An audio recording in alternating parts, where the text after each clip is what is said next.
ಕಷ್ಟಪಟ್ಟು. So usually ಎಲ್ಲರೂ ಹೇಳ್ತಾರೆ ಕಷ್ಟಪಟ್ಟು ಮಾಡಿದ್ದೀವಿ ಹಂಗೆ ಅಂತ. ಸೊ ನಾವು ಇಷ್ಟಪಟ್ಟು ಮಾಡಿದ್ದೀವಿ ಕೆಲಸನ. ಸೊ ಇವಾಗ ನೋಡಿದ್ರಿ, ನೀವೇ ಟ್ರೈಲರ್ ನೋಡಿದ್ದೀರಾ. ಸೊ ಇದ್ರ ಮೇಲೆ ನಿಮ್ಗೆ ಇಟ್ಟಿದ್ದು, ನಿಮ್ಗೆ ಏನು ಪ್ರಶ್ನೆ ಕೇಳಬೇಕು ಖಂಡಿತ ಕೇಳಿ, ಅದಕ್ಕೆ ನಮ್ಮ ಟೀಮ್ ಎಲ್ಲರೂ ರೆಡಿ ಇದ್ದೀವಿ ಉತ್ತರ ಕೊಡೋಕ್ಕೆ. Thank you.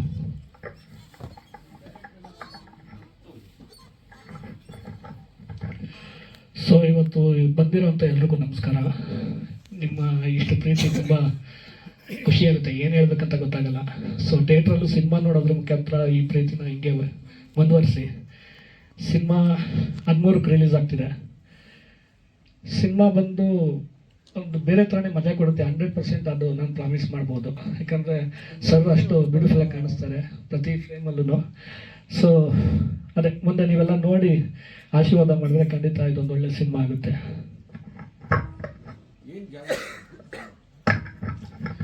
ಸರ್ ಇದೊಂದು ಗ್ಯಾಂಗ್ಗಳ ಮಧ್ಯೆ ಹೊಡೆದಾಟ, ಗ್ಯಾಂಗ್ಸ್ಟರ್ ಮೂವಿ ಅಂತ ಆ ಥರ ಎಲ್ಲ ಅಲ್ಲ. ಗ್ಯಾಂಗ್ಗಳ ಮಧ್ಯ ನಡೆದಾಟ ಅಂತ ಒಂದಷ್ಟು ಗೇಮ್ಗಳು, ಅದನ್ನು ನಮ್ಮ ಹೀರೋ ಹೆಂಗ್ ಫೇಸ್ ಮಾಡ್ತಾರೆ. ನೈಜ ಘಟನೆ ಅಲ್ಲ, ಯಾವುದು ಪರ್ಟಿಕ್ಯುಲರಾಗಿ ಆ ಥರ ಏನಿಲ್ಲ ಸರ್. ಆದರೆ ನೀವೆಲ್ಲರೂ ಸಿನಿಮಾ ನೋಡಿದ್ರೆ 100% ಇದನ್ನು ನಾನು ನೋಡಿದ್ದೀನಿ, ನಮ್ಮ ಏರಿಯಾದಲ್ಲಿ ನೋಡಿದ್ದೀನಿ ಅಂತ ಹೇಳ್ತೀರಾ. ಪ್ರತಿ ಏರಿಯಾಲೂ ನಡೆಯೋಂಥ ಕತೆ ಇದು. ತಗೊಂಡಿದ್ದು ಡೀಸೆಂಟಾಗಿ ಮಾಡಿದ್ದೀವಿ, ಅದೇ ಮಾಸ್ ಎಲ್ಲೂ ಕಡಿಮೆ ಇಲ್ದಿರಂಗೆ ಮಾಡಿದ್ದೀವಿ ಸರ್ ಸಿನಿಮಾ.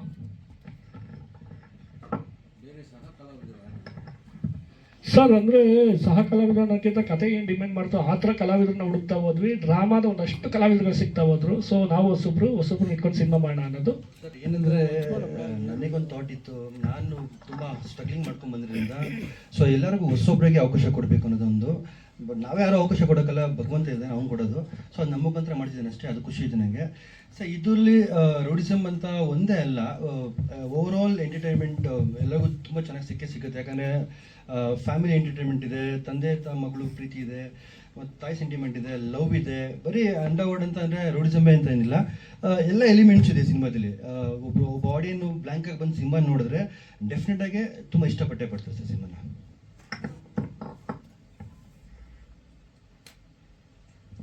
ಏನು ಪ್ರಶ್ನೆ ಇಲ್ವಾ?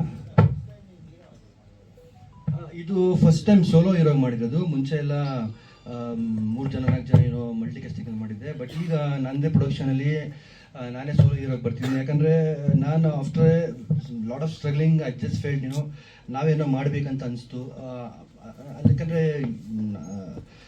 ಯೂಶ್ವಲಿ ಎಲ್ಲರೂ ಸ್ಟ್ರಗ್ಲಿಂಗಲ್ಲಿ ಒಂದು ಥಾಟ್ ಬಂದೇ ಬಿಡೋದು ಎಲ್ಲರಿಗೂ, ನಾವೇನೋ ಮಾಡಬೇಕಂತ. ಸೊ ನಮ್ಮ ಡೈರೆಕ್ಟ್ರ್ ಬಂದು ಅದೆಲ್ಲೋ ಇನ್ನೊಂದು ರೀತಿ ಕನೆಕ್ಷನ್ ಸಿಗುತ್ತೆ ನನಗೂ ನಮ್ಮ ಡೈರೆಕ್ಟ್ರಿಗೆ. ಯಾಕಂದರೆ ನಾವು ಚಿಕ್ಕ ವಯಸ್ಸಿನವರು ಜೊತೆಗೆ ಅಂದರೆ ಗೊತ್ತಿರ್ತೀವಿ, ಜೊತೆಗೆ ಒಂದು ಮಧ್ಯದಲ್ಲಿ ಒಂದು 10-15 ಇಯರ್ಸ್ ಗ್ಯಾಪ್ ಆಗಿಬಿಟ್ಟಿರುತ್ತೆ, ಸಿಕ್ಕಿರಲ್ಲ. ಸೊ ಸಿನಿಮಾ ಮುಖಾಂತರ ಭೇಟಿ ಮಾಡಿದಾಗ ನಾವಿಬ್ಬರು, ಸೊ ನಮ್ಮ ಡೈರೆಕ್ಟರ್ ಒಂದು ಸಬ್ಜೆಕ್ಟ್ ಹೇಳ್ತಾರೆ, ಈ ಥರ ಸಬ್ಜೆಕ್ಟ್ ಇದೆ ಅಂತ. ಸೊ ನಂಗೆ ಇಷ್ಟಪಟ್ಟು ಆಮೇಲೆ ಹೇಳ್ತಾರೆ. ಇನ್ನೊಂದು ಇದಕ್ಕೂ ಮುಂಚೆಗೆ ಬೇರೆ ಹೀರೋ ಪ್ರೊಡ್ಯೂಸರ್ ಇದ್ದರು. ಸೊ ಅಲ್ಲಿ ನಮ್ಮ ಡೈರೆಕ್ಟ್ರಿಗೆ ಹೋಗಿ ಸ್ವಲ್ಪ ಏನೋ ಮಿಸ್ಅಂಡರ್ಸ್ಟ್ಯಾಂಡಿಂಗ್ ಆಗಿ, ಸೊ ಡೈರೆಕ್ಟ್ರ್ ಬಂದು ನನ್ನ ಹತ್ರ ಫಸ್ಟ್ ಅಪ್ರೋಚ್ ಮಾಡಿ ಒಂದು ಕ್ಯಾರೆಕ್ಟ್ರ್, ಈ ಸಿನಿಮಾ ಒಂದು ಕ್ಯಾರೆಕ್ಟ್ರ್ ಮಾಡಿದ್ರು, ಒಂದು ನೆಗೆಟಿವ್ ಕ್ಯಾರೆಕ್ಟರ್ ಇತ್ತು. ಸೊ ಅದಕ್ಕೆ ನಾನು ಒಪ್ಕೊಂಡಿದ್ದೆ, ಚೆನ್ನಾಗಿತ್ತು ಅಂತ. ಅದಾದಮೇಲೆ ಸೊ ನಮ್ಮ ಡೈರೆಕ್ಟ್ರು ಮತ್ತು ಇನ್ನೊಬ್ಬರು ಆರ್ಟಿಸ್ಟ್ ಬಂದು ನನ್ನ ಜೊತೆಗೆ ಅವ್ರಿಗೇನು ಇಶ್ಯೂ ಆಗಿತ್ತು ಅದನ್ನು ಹೇಳ್ಕೊಂಡ್ರು.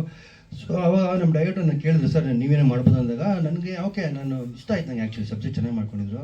ಸೊ ನಾನು ಮಾಡ್ತೀನಿ ಅಂದಮೇಲೆ ನಮ್ಮ ಡೈರೆಕ್ಟ್ರ್ ಮತ್ತೆ ಹೋಗಿ ಇನ್ನೊಂದಷ್ಟು ಸ್ಕ್ರಿಪ್ಟೆಲ್ಲ ಚೇಂಜ್ ಮಾಡ್ಕೊಂಬಂದು ಆಮೇಲೆ ಶುರು ಆಗಿದೆ ಸಿನಿಮಾ ಸರ್ ಅಂತ. ಸೊ ನನ್ನ ಬಿಸ್ನೆಸ್ ಇದೆ, ರಿಯಲ್ ಎಸ್ಟೇಟ್ ಮಾಡ್ತೀನಿ. ನಮ್ಮ ತಂದೆ ಅಂದರೆ ನನಗೇನು ಕೆಲಸ ಮಾಡಬೇಕಂತ ಥರ ಇಲ್ಲ. ನಮ್ಮ ತಂದೆ ನಮ್ಮ ಅಜ್ಜಿ ಆಶೀರ್ವಾದದಿಂದ ಒಂದು ಬ್ಯಾಕ್ಗ್ರೌಂಡ್ ಇದೆ, ಅವ್ರ ಆಶೀರ್ವಾದ. ನಾನು ಇವತ್ತು ಎಲ್ಲ ಕಡೆ ಹೇಳ್ಕೊಂಬರ್ತೀನಿ, ಇವತ್ತು ನಾನೇ ಇದ್ದೀನೋ ಅದು ನಮ್ಮ ಅಪ್ಪ ಅಜ್ಜಿ ಆಶೀರ್ವಾದದಿಂದ, ಅವ್ರು ಕೊಟ್ಟಂಥ ಭಿಕ್ಷೆಯಿಂದ ನಾನು ಜೀವನ ಮಾಡ್ತಿರೋದು. ಯಾಕಂದರೆ ಇವತ್ತು ನಾನು ಏನು ಇಲ್ಲಿ ಕೂತಿರೋದಕ್ಕೂ ನಮ್ಮ ತಂದೆ ಅಜ್ಜಿನೇ ಕಾರಣ.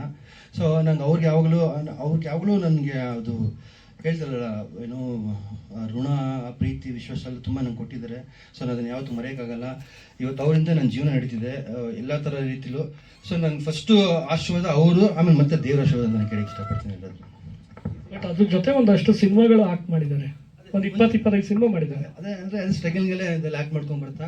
ಸೊ ಎಲ್ಲೂ ಅದು ನನಗೆ ಬ್ರೇಕ್ ಸಿಕ್ಕಿಲ್ಲ, ಆ ಥರ ಅಂದ್ಕೊಂಡಷ್ಟು ಕ್ಯಾರೆಕ್ಟರ್ ಸಿಗ್ತಿರಲಿಲ್ಲ, ಮಾಡ್ತಿರಲಿಲ್ಲ ಅಂದಾಗೆ ಅದೇ ಒಂದು ಡಿಸಪಾಯಿಂಟ್ಮೆಂಟ್ ಇತ್ತು. ಸೊ ಇನ್ಬಿಟ್ನಲ್ಲಿ ಒಂದು ಶೋ ಮಾಡ್ತೀನಿ, ಪ್ಯಾಟ ಮುಂದೆ ಕಾಡಿ ಬಂದು ಅಂತ.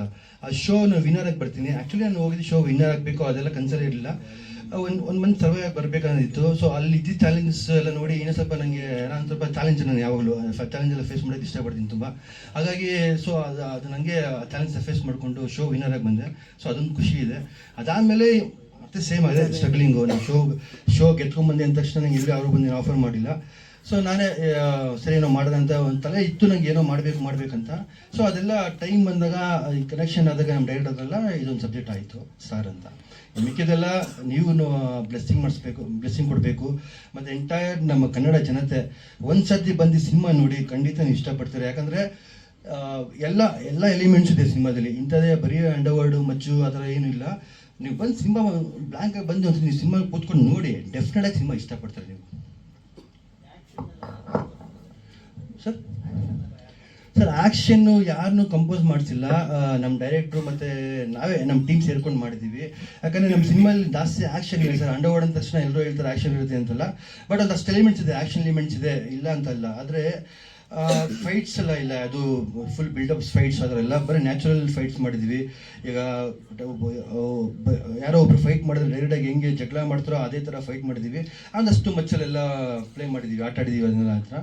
ಸೊ ಅದೇ ಓವರಾಲ್ ನಮ್ಮ ಡೈರೆಕ್ಟರ್ ಇರ್ಬೋದು, ನಮ್ಮ ಟೀಮ್ ಇರ್ಬೋದು, ಎಲ್ಲರೂ ಯೋಚನೆ ಮಾಡೇ ಎಲಿಮೆಂಟ್ಸ್ ಎಲ್ಲ ಆಡಿಯನ್ಸ್ಗೆ ಏನು ಬೇಕಂತ ಎಲ್ಲನೂ ಸಿನಿಮಾದಲ್ಲಿದೆ. ಸೊ ಎಲ್ಲರೂ ಬಂದು ಬ್ಲೆಸ್ಸಿಂಗ್ ಮಾಡ್ಬೇಕಂತ ಕೇಳ್ಕೊತೀನಿ ಸರ್.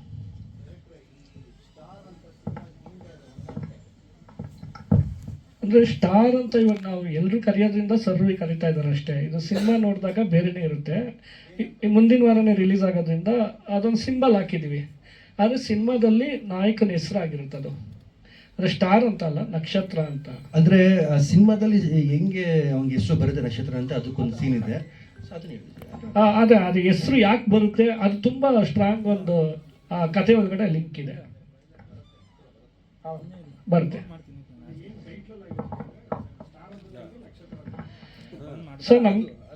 ಸೊ ನಾವು ಕಥೆಯಲ್ಲಿ ನಕ್ಷತ್ರ ಅಂತಾನೆ ಆ್ಯಕ್ಚುಲಿ. ಸೊ ಬಟ್ ಈ ಸಿಂಬಲ್ ಏನಕ್ಕೆ ಟ್ರೈ ಮಾಡಿದ್ವಿ ಅಂದರೆ, ಇದು ಸುಮಾರು ಸಿನಿಮಾಗಳು ಬರ್ತಾ ಇರೋದ್ರಲ್ಲಿ ನಮ್ದು ಏನು ವಿಶೇಷವಾಗಿರೋ ಟೈಟ್ಲಿಂದನೂ ಟ್ರೈ ಮಾಡೋಣ ಅಂತ. ಅದೇ ಕತೆ ಒಂದೇ ಏನೋ ಮಾಡ್ತೀವಿ ಅನ್ನೋಕ್ಕಿಂತ ಇಲ್ಲ ಟೈಟ್ಲಿಂದ ಹಿಂಗೆ ಅದೇ ಇವರು ಈ ಥರ ಒಂದು ಸಪೋರ್ಟ್ ಮಾಡಿದಾಗಲೇ ನಾವು ಈ ಥರ ಏನೋ ಮಾಡೋಕ್ಕೆ ಸಾಧ್ಯ. ನಿರ್ಮಾಪಕರೇ ಬೇಡ ಸಿಂಬಲ್ ಎಲ್ಲ ಅಂದ್ಬಿಟ್ರೆ ಅಲ್ಲೇ ಆಗಲ್ಲ.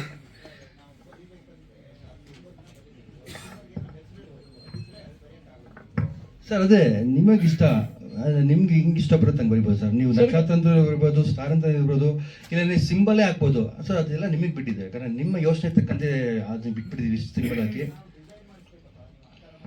ಅಲ್ಲ ಡಿಸೈನ್ ಏನಿಲ್ಲ ಸರ್, ನೀವು ಸ್ಟಾರ್ ಅಂತ ಬರ್ಬಿಟ್ರೆ ಆಗೋದಲ್ಲ ಸರ್, ಪೆನ್ನಲ್ಲಿ ಸ್ಟಾರ್ ಅಂತ ಬರ್ಬಿಟ್ರೆ ಆಗೋದಲ್ಲ.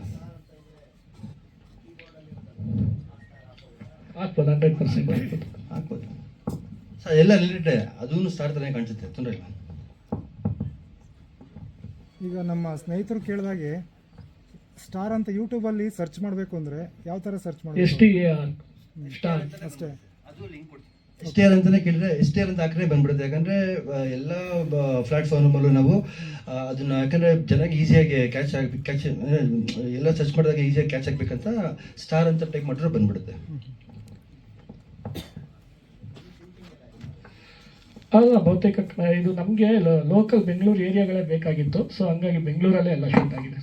ಅದೇ ಎಲ್ಲ ಆಲ್ಮೋಸ್ಟ್ ಬೆಂಗಳೂರೇ ಮಾಡಿದ್ವಿ. ನಮ್ಗೆ ಸಬ್ಜೆಕ್ಟ್ಗೆ ತುಂಬ ರಾ ಇತ್ತು. ಅಂದರೆ ಈ ಸ್ಲಮ್ಮಲ್ಲಿ ಇರುತ್ತಲ್ಲ, ತುಂಬ ಸಂಧಿ ಬಂದು ಆ ಥರ ಎಲ್ಲ ಮಾಡಿದ್ದೀವಿ. ಯಾಕಂದರೆ ಸಬ್ಜೆಕ್ಟ್ ಡಿಮ್ಯಾಂಡ್ ಆ ಥರ ಮಾಡಿದ್ವಿ ಸರ್. ಆಮೇಲೆ ಅದೆಲ್ಲ ಮೋರ್ ಓವರ್ ನಾವೊಂದಕ್ಕಿಲ್ಲ ನಮ್ಮ ಡೈರೆಕ್ಟ್ರ್ ಬಗ್ಗೆ ಅದು ಆ ವಿಷಯ ಹೇಳೋಕ್ಕೆ ಇಷ್ಟಪಡ್ತೀನಿ. ಯಾಕಂದರೆ ಅವ್ರು ಸಿನಿಮಾ ಸ್ಕ್ರಿಪ್ಟ್ ರೆಡಿ ಮಾಡ್ಕೊಂಡಾಗೆ ಅವ್ರು ವಿತ್ ಲೊಕೇಶನ್ ಎಲ್ಲ ನೋಡಿಕೊಂಡು ರೆಡಿ ಮಾಡಿಕೊಂಡಿದ್ರು. ಬಟ್ ಒಳ್ಳೊಳ್ಳೆ ಲೊಕೇಶನ್ನು, ಆ ಸಿನಿಮಾ ನೋಡಿದಾಗ ನಿಮ್ಗೆ ಅನಿಸುತ್ತೆ ಈ ಲೊಕೇಶನ್ ಸಮೇತ ಈ ಸಬ್ಜೆಕ್ಟ್ ಸ್ಕ್ರೀನ್ ಪ್ಲೇ ನೀವು ನೋಡಿದ ಅನಿಸುತ್ತೆ ಒಂದು ಇಂಪ್ಯಾಕ್ಟ್ ಮಾಡುತ್ತೆ ಅಂತ ನಿಮ್ಗೆ ನಾನು ಅಂದ್ಕೊಂಡಿದ್ದೀನಿ. ಎಕ್ಸಾಕ್ಟ್ಲಿ ಸರ್, ರಿಯಾಲಿಟಿ ಹಂಗೆ ತಂದಿದ್ದೀವಿ. ಅಂದರೆ ಸರ್ ಇಲ್ಲಿ 3 ಸಾಂಗ್ ಇದೆ, ಒಂದು ಬಿಗ್ ಸಾಂಗ್ ಇದೆ. ಅದೇ ಲೊಕೇಶನ್ ಬಗ್ಗೆ ಕೇಳ್ದಂಗೆ ನಾವು ನಾರ್ಮಲಿ ಮೇನ್ ರೋಡಲ್ಲಿ ಬಂದು ಮೇನ್ ರೋಡಲ್ಲಿ ಹೊರಟೋಗ್ತೀವಿ. ಒಳಗಡೆ ಒಂದಷ್ಟು ವಿಷಯಗಳಿದೆ, ಅದನ್ನು ನಾವು ಟಚ್ ಮಾಡೋಕ್ಕೆ ಹೋಗಲ್ಲ. ಈ ಸಿನಿಮಾ ನೋಡಿದಾಗ 100% ಅಂಥ ಏರಿಯಾಗಳು ಇದೆಯಾ ಬೆಂಗಳೂರಲ್ಲಿ ಅಂತ ನೋಡ್ದಿರೋರಿಗೆ ತುಂಬ ಮಜಾ ಕೊಡುತ್ತೆ.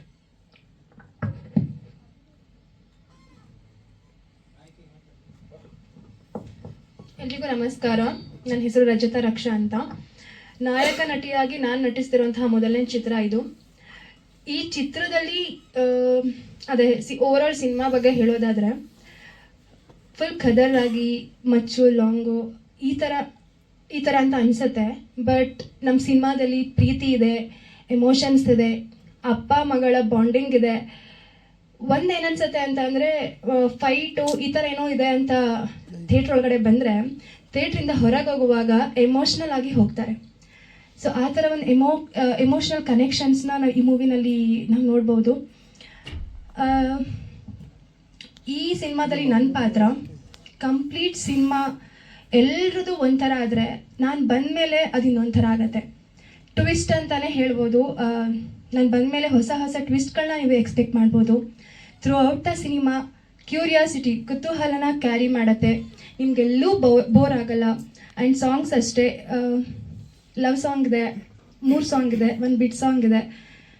ಸೊ ಯಾರಿಗೂ ಬೋರ್ ಮಾಡದೆ ನೋಡೋ ಅಂಥದ್ದು. ಇಲ್ಲಿ ಸಂದೇಶ ಓರಿಯೆಂಟೆಡ್ ಅನ್ನೋದಕ್ಕಿಂತ ಹೆಚ್ಚಾಗಿ ಮನರಂಜನೆಗೆ ನಾವು ಒತ್ತನ್ನು ಕೊಟ್ಟಿದ್ದೀವಿ. ಸೊ ಎಲ್ಲರೂ ಸಿನಿಮಾ ನೋಡಿದ್ರೆ ಖಂಡಿತವಾಗ್ಲೂ ಇಷ್ಟಪಡ್ತೀರ ಅಂತ ನನಗನ್ಸುತ್ತೆ. ಅಪ್ಪ ಮಗಳು ಬಾಂಧವ್ಯ ಅಂದಾಗ ಮಗಳು ತನ್ನ ತಂದೆಗೆ ಎಷ್ಟು ಪ್ರಾಮುಖ್ಯತೆ ಕೊಡ್ತಾಳೆ, ಪ್ರತಿ ಹೆಣ್ಣು ಕೊಡ್ತಾಳೆ. ಅದು ಇದ್ರಲ್ಲಿ ತುಂಬ ಚೆನ್ನಾಗಿ ತೋರಿಸಿದ್ದಾರೆ. ಆ್ಯಂಡ್ ಎಲ್ಲರೂ ನೋಡುವಾಗ ಅವರಪ್ಪ ನೆನಪಾಗ್ತಾರೆ, ಕಣ್ಣಂಚಲ್ಲಿ ನೀರು ಬರುತ್ತೆ. ಸೊ ಇದೆಲ್ಲನೂ ನನ್ನ ಪಾತ್ರದ ಮೂಲಕ ನೀವು ಎಕ್ಸ್ಪೆಕ್ಟ್ ಮಾಡ್ಬೋದು. ಆ್ಯಂಡ್ ಮಾತಾಡ್ಬೋದಾ?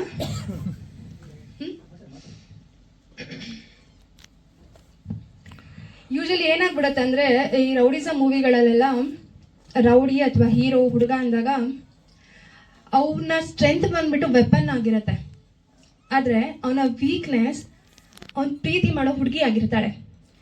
ಬಂಡೆ ಥರ ಕಾಣಿಸೋ ಹುಡುಗ ತಾನು ಪ್ರೀತಿ ಮಾಡೋ ಹುಡುಗಿ ಮುಂದೆ ಬೆಣ್ಣೆ ಥರ ಕರ್ಗೋಗ್ಬಿಡ್ತಾನೆ. ಈ ಥರ ಕರ್ಗೋಗೋದು ಅಪೋಸಿಟ್ ಇರೋರಿಗೆ ಅಥವಾ ವಿಲನ್ಗೆ ನಿಜವಾಗ್ಲೂ ಅಡ್ವಾಂಟೇಜ್ ಆಗುತ್ತಾ ಅಥವಾ ವಿಲನಿಗೆ ಮಾತ್ರ ಅಡ್ವಾಂಟೇಜ್ ಆಗುತ್ತಾ ಅನ್ನೋ ಟ್ವಿಸ್ಟ್ನ ನಮ್ಮ ನಿರ್ದೇಶಕರು ಸಖತ್ತಾಗಿ ಬರೆದಿದ್ದಾರೆ ಈ ಮೂವಿನಲ್ಲಿ. So through out the cinema ನಿಮಗೆ ಟ್ವಿಸ್ಟ್ ಮೇಲೆ ಟ್ವಿಸ್ಟ್ ಸಿಗ್ತಾನೆ ಇರುತ್ತೆ. ನೀವು ಎಕ್ಸ್ಪೆಕ್ಟ್ ಮಾಡೋ ಥರ ಪಾತ್ರ ಅದಾಗಿರಲ್ಲ. ಹೋಗ್ತಾ ಹೋಗ್ತಾ ಇವರೇನಾ ಅವರೇನಾ ಇದೆಲ್ಲ ನಿಮಗೆ ಕ್ವಶನ್ ಮಾರ್ಕ್ ತುಂಬಾ ಚೆನ್ನಾಗಿ ಸಿಗುತ್ತೆ. We can expect the unexpected things in this movie ಅನ್ನೋದನ್ನು ನಾನು ಹೇಳ್ಬೋದು. And thank you so much for all the support and love through out the journey. ನಿಮ್ಮ ಸಪೋರ್ಟ್ ನಮ್ಗೆ ಖಂಡಿತವಾಗ್ಲೂ ಬೇಕು. ಒಂದು ಹೇಳೋದಾದರೆ, ಹೊರಗಡೆ ಮಾಸು, ಒಳಗಡೆ ಗುಡ್ ಹಾರ್ಟು. ಥಿಯೇಟರ್ಗೆ ಬಂದು ಸ್ವೀಟ್ ತಿಂತಾ ನೋಡಿ, ಸ್ವೀಟು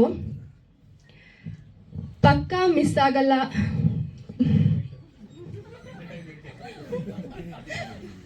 ಸಾರಿ, ತುಂಬ ಮಾತಾಡ್ತಾ ಇದ್ದೀನೇನೋ ಅಂತ ಅನ್ಕೊಂಡು ಮಾತಾಡ್ತಾ ಇದ್ದೀನಿ.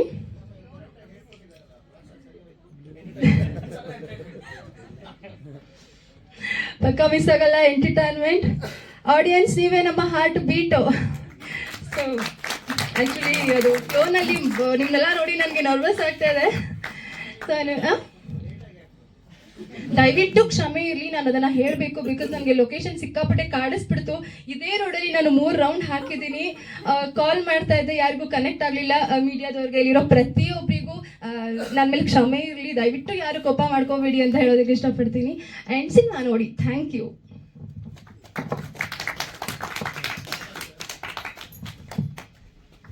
ನಮ್ಮ ಏಟರ್ ಅವರು one of the main role ನಮ್ಮ ಸಿನಿಮಾಗೆ. ಅಂದರೆ ಟೆಕ್ನಿಕಲಿ ಸೊ ನನಗೆ 3 ಸಲ ಹೇಳಿದರು ನಮ್ಮ ಡೈರೆಕ್ಟ್ರು, ಸರ್ ನಮ್ಮ ವಿಜಿ ತುಂಬ ಸ್ಕ್ರಿಪ್ಟ್ನ ಸ್ಟ್ರಾಂಗಾಗಿ ಮಾಡ್ಕೊಂಡಿದ್ದಾರೆ, ನಮಗೆ ತುಂಬ ಕಷ್ಟ ಚಾಲೆಂಜಿಂಗ್ ಆಗಿದೆ ಎಡಿಟ್ ಮಾಡೋದು ಅಂತ ಹೇಳಿದರು. ಶಶಿ ಮಾತಾಡಿ. ಎಲ್ಲರಿಗೂ ನಮಸ್ಕಾರ. ನನ್ನ ಹೆಸರು ಶಶಿಧರ್ ಅಂತ, ಎಡಿಟರು. ಸ್ಟಾರ್ ಸಿನಿಮಾ ಬಗ್ಗೆ ಹೇಳಬೇಕು ಅಂದರೆ, ಇದು ಎಷ್ಟು ನಾವು ಮೇಡಮ್ ಮತ್ತು ಸರ್ ಹೇಳ್ದಂಗೆ ಇದು ನೈಜ ಘಟನೆ ಅನ್ನೋಕ್ಕಿಂತ ಇವಾಗ ನಾವು ಏರಿಯಾದಲ್ಲಿ ಇಲ್ಲಿ ಹೋಗ್ತಾ ಇರ್ತೀವಿ, ಈ ಥರ ಇದೆಯಾ, ಈ ಥರ. ನಾನು ಆ್ಯಕ್ಚುಲಿ ಇದೆಲ್ಲ ಎಷ್ಟೊಂದು ಪರ್ಸ್ನಲ್ ಆಗಿ ನೋಡೇ ಇರಲಿಲ್ಲ. ಈ ಥರ ಎಲ್ಲ ಆಗುತ್ತಾ, ಈ ಥರ ಎಲ್ಲ ನಿಜವಾಗ್ಲೂ ಹಿಂಗೆಲ್ಲ ಇರ್ತಾರ ಜನ ಅನ್ನೋದು. ಈ ಸಿನಿಮಾ ನನಗೊಂದು ಎಷ್ಟು ಎಕ್ಸ್ಪೀರಿಯನ್ಸ್ ಆಯಿತು ಅಂದರೆ, ಆ ಥರ ಸ್ಕ್ರೀನ್ ಪ್ಲೇನೂ ಇದೆ, ಆ ಥರ ನೈಜ ಘಟನೆ. ನನಗೆ ಸಿಕ್ಕಾಪಟ್ಟೆ ಒಂಥರ ಆಶ್ಚರ್ಯ ಅನಿಸುತ್ತೆ, ಈ ಥರನೂ ಇರ್ತಾರೆ ಜನ ಅಂತ.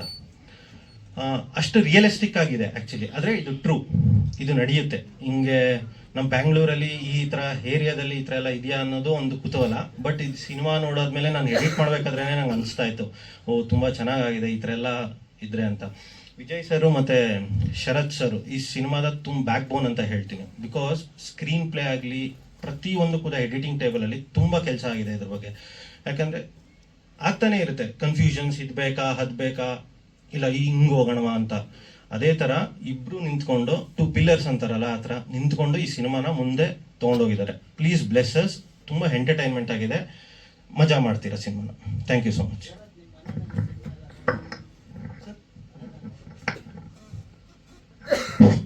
ಸರ್ ಕೇಳಿಸಿಲ್ಲ ಹೇಳಿ ಸರ್. ಮತ್ತೆ ಸಿನಿಮಾ ನೋಡಿಲ್ಲ ಸರ್ ಯಾರೂ ಮನೇಲಿ. ಇಲ್ಲಿ ತನಕ ನಾವು ಟೆಕ್ನಿಷಿಯನ್ಸು ನಮ್ಮ ಟೀಮ್ ಬಿಟ್ಟರೆ ಯಾರು ನೋಡಿಲ್ಲ ಸರ್. ಟ್ರೈಲರ್ ನೋಡಿದ್ರೆ ಅಷ್ಟೇ ಸರ್. ಯಾಕಂದರೆ ನಾನು ನಮ್ಮ ಆರ್ಟಿಸ್ಟ್ಗಳಿಗೂ ಯಾರಿಗೂ ಅವಕಾಶ ಕೊಟ್ಟಿಲ್ಲ ಸಿನಿಮಾ ನೋಡೋಕ್ಕೆ. ಅದೊಂದು ಕ್ಯೂರಿಯಾಸಿಟಿ ಹೋಗ್ಬಿಟ್ಟಿದೆ ಸರ್ ಥಿಯೇಟ್ರಿಗೆ ಬಂದು ಅಂದರೆ ಥಿಯೇಟ್ರಲ್ಲಿ ಬಂದು ನೋಡಬೇಕಂತ. ಯಾಕಂದರೆ ಒಂದಷ್ಟು ಮ್ಯೂಸಿಕ್ ಇರ್ಬೋದು, ಸಾಂಗ್ ಇರ್ಬೋದು, ಎಲ್ಲ ಎಲಿಮೆಂಟ್ಸ್ ಇಟ್ಕೊಂಬತ್ತಿರೋದ್ರಿಂದ ನಮ್ಮ ಟೀಮೇ ಒಂದು ಸತಿ ಬಂದು ನೋಡಿದಾಗ ಕೂತ್ಕೊಂಡು ನೋಡಿದಾಗ ಆಶ್ಚರ್ಯ ಆಗಬೇಕು ಅವರಿಗೆ. ಶೂಟಿಂಗ್ ಪ್ರೊಸೆಸ್ಸೇ ಬೇರೆ ಇತ್ತು. ಆಫ್ಟರ್ ಎಲ್ಲ ಕಂಪ್ಲೀಟ್ ಆದಮೇಲೆ ಈ ಸಿನಿಮಾ ಓವರಾಲ್ ಕಂಪ್ಲೀಟ್ ಆದಮೇಲೆ ಸಿನಿಮಾ ಬೇರೆಯೇ ಸ್ಕ್ರೀನ್ ಪ್ಲೇ ಇರೋದ್ರಿಂದ ಸೊ ಎಲ್ಲರಿಗೂ ಸುಮಾರು ಜನ ಹತ್ರ ಕೇಳಿದ್ರು ಸರ್ ಬಂದು ನೋಡ್ಬೋದಾ ಅಂತ. ನಾನು ಯಾರಿಗೂ ಅದು ಬೇರೆ ಎಲ್ಲದಕ್ಕೂ ಓಕೆ, ನನಗೆ ಯಾವುದಕ್ಕೂ ಯಾರು ಇಲ್ಲ ಅಂದಿಲ್ಲ. ಈ ವಿಷಯಕ್ಕೆ ಮಾತ್ರ ಯಾರಿಗೂ ಬೇಡ ಅಂದಿದೆ. ಯಾಕಂದರೆ ಅವರು ಒಂದು ಕ್ಯೂರಿಯಾಸಿಟಿ ಬೇಕಂತ ಸರ್ ಅಷ್ಟೇ. ಇಲ್ಲ ಅಂದರೆ ಮನೆ ಮಂದಿ ಎಲ್ಲ ಕುತ್ಕೊಂಡು ನೋಡೋ ಸಿನಿಮಾನೆ, ಯಾವುದೇ ಮುಜುಗರ ಇಲ್ಲದೆ ನೋಡ್ಬೋದು ಆ ಥರ. ಅದೇ ಅವಾಗಲೇ ಹೇಳ್ದಂಗೆ ಸರ್, ನಾವು ಸಿನಿಮಾನ ಮಾಡಿರೋದು ಏನು ಮೆಸೇಜ್ ಇಟ್ಕೊಬೇಕಂತ ಮಾಡೇ ಇಲ್ಲ, ಮೆಸೇಜ್ ಕೊಡಬೇಕಂತ ಮಾಡಿಲ್ಲ. ಆಲ್ರೆಡಿ ಸಿನಿಮಾ ಒಂದು ಸಬ್ಜೆಕ್ಟ್, ಒಂದು ಸ್ಟೋರಿಯಿಂದ ಅದರೊಳಗಡೆ ಇದ್ದೇ ಇರುತ್ತೆ ಮೆಸೇಜ್ ಒಂದು. ಬಟ್ ನನಗೆ ಸರ್ ಜನಗಳಿಗೆ ಎಂಟರ್ಟೈನ್ ಮಾಡಬೇಕು. ಸಿನಿಮಾ ಬಂದು ನೋಡಿದಾಗ ಅವ್ರು ಸುಮ್ಮನೆ ಬ್ಲ್ಯಾಂಕಾಗಿ ಬಂದು ಸಿನಿಮಾ ನೋಡಿದ್ರೆ ಏನೋ ಮಾಡಿದರೆ ಅನ್ನೋಂಗಿರ್ಬೇಕು ಸರ್. ಆ ಥರ ಮಾಡಿದೀವಿ ಅಂತ ಅಂದ್ಕೊಂಡಿದ್ದೀವಿ. ಇನ್ನೆಲ್ಲ ಬಿಕ್ಕಿದ್ದು ಜನಗಳಿಗೆ ಸರ್ ಬಿಕ್ಕಿದ್ದು. Thank you sir. ಎಲ್ರಿಗೂ ಥ್ಯಾಂಕ್ ಯು. ಆಡಿಯನ್ಸ್ಗೆ ಒಂದು ಹೇಳ್ತೀನಿ, 80s ಕಿಡ್ಸ್ 70s ಕಿಡ್ಸ್ ನನ್ನ ತಂದೆ ಅವರೆಲ್ಲ ಹೇಳ್ತಾ ಇದ್ರು ಸಿನಿಮಾನ ಟೆಂಟ್ಗೆ 4 ಆಣೆ ಕೊಟ್ಟು ಹೋಗ್ತಾ ಇದ್ವಿ, ಒಳ್ಳೆ ಮಜಾ ಬರ್ತಿತ್ತು, ಸಿಕ್ಕಾಪಟ್ಟೆ ಎಂಜಾಯ್ ಮಾಡ್ತಿದ್ವಿ ಅಂತ. 90 ಕಿಡ್ಸ್ ನಾವೆಲ್ಲ ಕಾಲೇಜ್ ಬಂಕ್ ಮಾಡಿ, ಸ್ಕೂಲ್ ಬಂಕ್ ಮಾಡಿ ಹೋಗಿ ಒಳ್ಳೆ ಮೆಮೊರಿ ಕ್ರಿಯೇಟ್ ಮಾಡ್ತಾ ಇದ್ವಿ. ಜೆನ್ಸಿ ಕಿಡ್ಸ್ ನೀವು 2K ಕಿಡ್ಸ್ ಮನೆಗೆ ಬರುತ್ತೆ, OTTಲೇ ಬರುತ್ತೆ, ನೋಡೋಣ. ದಯವಿಟ್ಟು ಹಂಗೆ ಮಾಡಬೇಡಿ. ಅವಾಗಿಂದ ನಡ್ಕೊಂಡು ಬಂದಿರುವಂತಹ ಪರಂಪರೆ ಅದು, ಅದನ್ನ ಬ್ರೇಕ್ ಮಾಡಬೇಡಿ, ಕಂಟಿನ್ಯೂ ಮಾಡ್ಕೊಂಡು ಹೋಗಿ. ಸ್ಕೂಲ್ ಕಾಲೇಜೆಲ್ಲ ಬಂಕ್ ಮಾಡಬೇಡಿ. ಆದರೆ ಸ್ಕೂಲ್ ಮುಗಿಸ್ಕೊಂಡು ಅಪ್ಪ ಅಮ್ಮನ ಗೊತ್ತಿಲ್ಲದೆ ನಾವು ಹೋಗ್ತಾ ಇದ್ವಿ, ಅವ್ರನ್ನು ಕರ್ಕೊಂಡು ನೀವು ಥಿಯೇಟ್ರಿಗೆ ಹೋಗಿ. OTTಲಿ ಬರೋವರೆಗೂ ದಯವಿಟ್ಟು ಕಾಯಬೇಡಿ, ಥಿಯೇಟ್ರಿಗೆ ಬನ್ನಿ, ಒಳ್ಳೆ ಮೆಮೊರಿನ ರೀಕ್ರಿಯೇಟ್ ಮಾಡಿ. ನಿಮ್ಮ ಮುಂದಿನ ಜನ್ರೇಷನ್, ನಿಮ್ಮ ಮಕ್ಳಿಗೆಲ್ಲ ನೀವು ಹೇಳ್ಬೋದು ನಾನು ಸಿನಿಮಾನ ಥಿಯೇಟ್ರಲ್ಲೇ ನೋಡ್ತಾ ಇದ್ದೆ ಅಂತ. ಥಿಯೇಟ್ರು ಕ್ಲೋಸ್ ಮಾಡೋ ಥರ ಪರಿಸ್ಥಿತಿ, ಎಷ್ಟೋ ಥಿಯೇಟ್ರುಗಳು ಮುಚ್ಚೋಗ್ತಾ ಇದೆ. ದಯವಿಟ್ಟು ಹೊಸಬ್ರು ನಾವು ನಮ್ಮನ್ನ ಥಿಯೇಟ್ರಲ್ಲಿ ನೋಡ್ಕೋತೀವಿ, ನೀವು ನಮ್ಮನ್ನ ಥಿಯೇಟ್ರಲ್ಲಿ ನೋಡಬೇಕು ಅನ್ನೋ ದೊಡ್ಡ ಆಸೆ. ರಿಕ್ವೆಸ್ಟ್ ಮಾಡ್ಕೋತಾ ಇದ್ದೀನಿ, ದಯವಿಟ್ಟು OTTಲಿ ಬರೋವರೆಗೂ ಯಾರೂ ಕಾಯಬೇಡಿ, ಸಿನಿಮಾನ ಥಿಯೇಟ್ರಿಗೆ ಬಂದು ನೋಡಿ ಅಂತ ಹೇಳ್ತೀನಿ. ನಾನು ಇನ್ನೊಂದು ಹೇಳಿದಂದರೆ ಹೇಳಿದ್ರು, ಬಂಕ್ ಮಾಡೇ ಬನ್ನಿ, ಫ್ಯೂಚರೇ ಬೇರೆ, ಈ ಸ್ಟೂಡೆಂಟ್ಸ್ ಲೈಫೇ ಬೇರೆ, ಫ್ಯೂಚರೇ ಬೇರೆ ಇರುತ್ತೆ. ಪರವಾಗಿಲ್ಲ, ಇವಾಗ ನಾವು ಏನು ದೊಡ್ಡದಾಗಿ ಓದ್ಕೊಂಡು ಏನು ಬಂದಿಲ್ಲ, ಫ್ಯೂಚರೇ ಬೇರೆ ಎಕ್ಸ್ಪೀರಿಯನ್ಸ್ ಇರುತ್ತೆ. ಬನ್ನಿ, ಪರವಾಗಿಲ್ಲ, ಬಂದು ಸಿನಿಮಾ ನೋಡಿ. ಸರ್ ಒಂದೇ ಒಂದು ಮಾತು ಹೇಳೋದಾದರೆ, ತುಂಬ ಕಡೆ ಹೇಳಿದ್ದೀನಿ, ಇಲ್ಲಿ ನಾವು ಕನ್ನಡದವರು ಕನ್ನಡ ಚಿತ್ರರಂಗನ ತುಂಬ ವರ್ಷಗಳಿಂದ ನೋಡ್ಕೊಂಡೆ, ನಾವು ಹುಟ್ಟಾಗಿಂದ ಸಿನಿಮಾ ನೋಡ್ಕೊಂಡೇ ಬೆಳೆದಿದ್ದೀವಿ. ಸಿನಿಮಾ ಪ್ರೇಮಿಗಳು ಪರ್ಸ್ನಲಾಗಿ. ಅಂದರೆ ಹೀರೋ ಮಕ್ಕಳನ್ನ ಹೀರೋ ಆಗಿ ನೋಡಿದ್ದೀವಿ, ವಿಲನ್ ಮಕ್ಕಳು ಹೀರೋ ಆಗಿರೋದು ನೋಡಿದ್ದೀವಿ, ಟೆಕ್ನಿಷಿಯನ್ ಮಕ್ಕಳು ಹೀರೋ ಆಗೋದು ನೋಡಿದ್ದೀವಿ. ಒಂದು ರಿಕ್ವೆಸ್ಟು, ಒಂದು ಫೈಟ್ರ್ ಮಗ ಬರ್ತಿದ್ದಾರೆ ಸರ್. ಒಂದು ಸಿನಿಮಾ ಚಿತ್ರರಂಗದಲ್ಲಿ ಸುಮಾರು ಸಿನಿಮಾಗಳಲ್ಲಿ ಎಲ್ಲ ಹೀರೋಗಳ ಜೊತೆ ಫೈಟ್ ಮಾಡಿದವರು, ಅವ್ರ ಮಗ ಇವತ್ತು ಹೀರೋ ಆಗ್ತಿದ್ದಾರೆ. ಸೊ ಅದೊಂದು ಮಿಸ್ ಆಗಿತ್ತು ಅಂತ ಅನ್ನಿಸ್ತು. ಸೊ ಒಂದು ಫೈಟ್ರ್ ಮಗ ಬರ್ತಾ ಇದ್ದಾರೆ ಸರ್, 100% ಫೈಟ್ ಮಾಡ್ತಾರೆ, ತುಂಬ ವರ್ಷ ಉಳಿತಾರೆ ಇಂಡಸ್ಟ್ರಿಲಿ. ಸೊ ನಿಮ್ದೆಲ್ಲರೂ ಆಶೀರ್ವಾದ ಇರಲಿ. ಲಾಸ್ಟ್ 2 ಮಾತಲ್ಲಿ ಮುಗಿಸ್ತೀನಿ. ಸೊ ಅದೇ ಯಾವಾಗಲೇ ಹೇಳ್ದಂಗೆ, ಕಷ್ಟ ನಾನು ಇಲ್ಲಿ ಹೇಳ್ಕೊಳಕ್ಕೆ ಇಷ್ಟಪಡಲ್ಲ. ಖುಷಿಯಾಗಿ ಸಿನಿಮಾ ಮಾಡಿದ್ದೀವಿ, ಇದು ನಮ್ಮ ಪ್ಯಾಷನ್, ನಮಗೋಸ್ಕರ ಸಿನಿಮಾ ಮಾಡ್ಕೊಂಡಿದ್ದೀವಿ. ಇವಾಗ ನಮ್ಮ ಡೈರೆಕ್ಟರ್ ಹೇಳಿದ್ರು ಎಲ್ಲ ಎಲಿಮೆಂಟ್ಸ್ ಇದೆ, ನೀವು ಬಂದು ಆಶೀರ್ವಾದ ಮಾಡಬೇಕು. ತುಂಬ ವರ್ಷ ನಿಂತ್ಕೊಬೇಕು ಇಂಡಸ್ಟ್ರಿ ಅಂದರೆ ನಿಮ್ಮ ಆಶೀರ್ವಾದ, ನಿಮ್ಮ ಬ್ಲೆಸ್ಸಿಂಗ್ ತುಂಬ ಇಂಪಾರ್ಟೆಂಟು. ಒಂದು ಸತಿ ಬಂದು ಸಿನಿಮಾ ನೋಡಿ, ಡೆಫಿನೆಟಾಗಿ ನೀವು ಎಲ್ಲರೂ ಇಷ್ಟಪಡ್ತೀರಾ, ಇನ್ನೊಂದ್ಸತಿ ಸಿನಿಮಾಗೆ ಹೋಗ್ತೀರಾ. ಯಾಕಂದರೆ ನಿಮಗೆ ಫಸ್ಟ್ ಸತಿ ಸಿನಿಮಾ ನೋಡಿದಾಗ ನಿಮ್ಗೆ ಅಷ್ಟು ಅರ್ಥ ಆಗಲ್ಲ, ಸೆಕೆಂಡ್ ಸತಿ ಬಂದಾಗ ನಿಮಗೆ ಕ್ಲಾರಿಟಿ ಸಿಗುತ್ತೆ. ಡೆಫಿನೆಟಾಗಿ ನೀವು ಫಸ್ಟ್ ಸತಿ ಬಂದು ನೋಡಿದ್ಮೇಲೆ ನಿಮಗೆ ಬರುತ್ತೆ ಅದು, ಹೋಗಿ ನೋಡಬೇಕು, ಏನೋ ಕ್ಲಾರಿಟಿ ಸಿಕ್ಕಿಲ್ಲ ತೊಗೊಬೇಕು ಅಂತ. ಸೊ ಡೆಫಿನೆಟಾಗಿ ಬನ್ನಿ, ನಮ್ಮ ಎಂಟೈರ್ ಟೀಮ್ಗೆ ಬ್ಲೆಸ್ಸಿಂಗ್ ಮಾಡಿ ಅಂತ ಕೇಳ್ಕೊತೀನಿ. ಎಲ್ಲರಿಗೂ ಥ್ಯಾಂಕ್ ಯು.